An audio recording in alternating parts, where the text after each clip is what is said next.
Guys, hari ini kita mau bikin tugas ya. Dadah. Assalamualaikum warahmatullahi wabarakatuh. Mohon izin Ibu, kami dari kelompok 4 akan membahas materi tentang konflik dan hukum.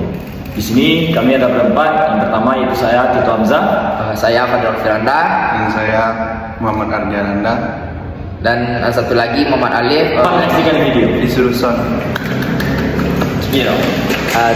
Assalamualaikum warahmatullahi wabarakatuh.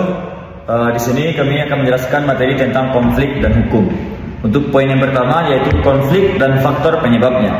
Konflik adalah pertentangan atau perselisihan antara dua pihak atau lebih yang biasanya muncul karena perbedaan yang tidak dapat diadamaikan. Konflik bisa terjadi di mana saja, baik dalam keluarga, lingkungan kerja maupun masyarakat luas. Ada beberapa faktor-faktor yang menyebabkan konflik terjadi. Yang pertama itu perbedaan individu. Setiap orang memiliki pendirian, perasaan, dan kebutuhan yang berbeda-beda. Misalnya, satu orang merasa terganggu dengan suara musik keras, sementara yang lain justru menikmatinya. Yang kedua, perbedaan kepentingan. Konflik sering terjadi karena masing-masing pihak memiliki kepentingan yang tidak sejalan, atau seperti dalam perebutan sumber daya atau jabatan. Yang ketiga yaitu perbedaan latar belakang budaya.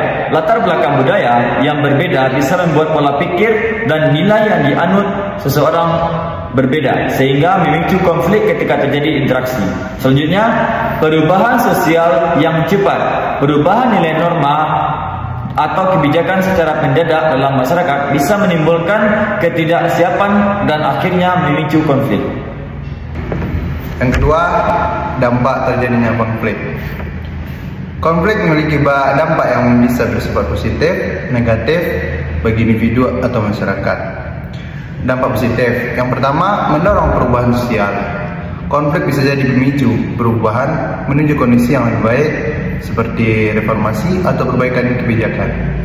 Yang kedua, memperkuat solidaritas kelompok. Konflik dapat mempererat hubungan antar anggota kelompok yang sama, karena mereka merasa memiliki tujuan bersama. Yang ketiga, memicu kreativitas dan inovasi. Adanya konflik mendorong munculnya solusi baru dan inovasi untuk mengatasi masalah. Yang keempat, menyelesaikan masalah yang tertunda.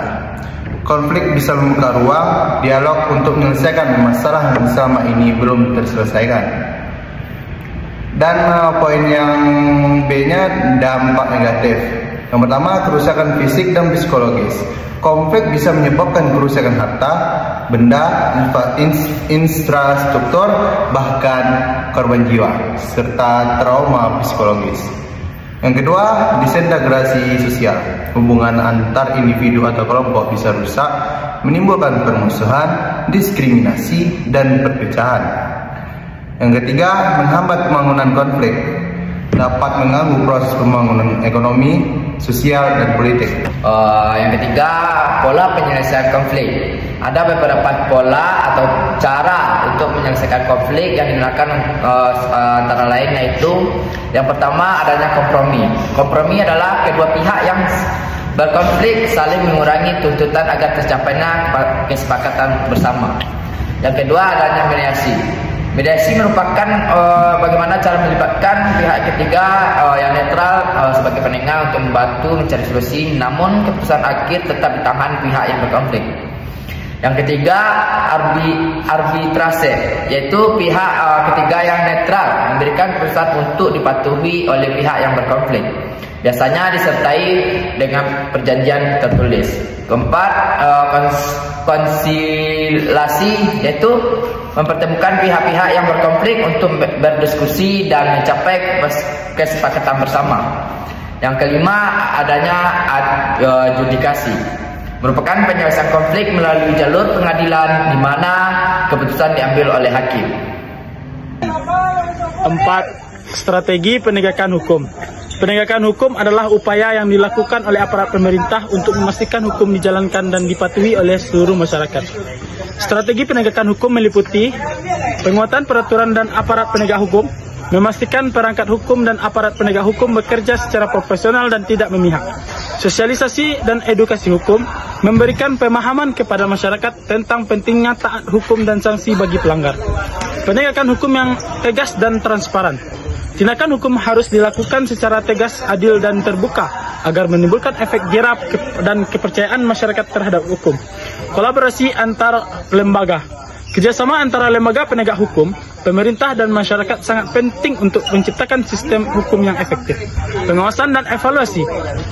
Melakukan pengawasan terhadap pelaksanaan hukum dan mengevaluasi kelemahan yang ada agar penegakan hukum bisa berjalan lebih baik. Dengan memahami penyebab, dampak, pola penyelesaian konflik, dan strategi penegakan hukum, masyarakat diharapkan bisa lebih bijak dalam menghadapi dan menyelesaikan konflik secara damai, serta mendukung terciptanya ketertiban dan keadilan. Sekian. Baiklah, demikianlah hasil diskusi kami pada hari ini, pada kesempatan kali ini. Kami di Kelompok 4 mohon izin, mohon pamit undur diri. Terima kasih. Assalamualaikum warahmatullahi wabarakatuh.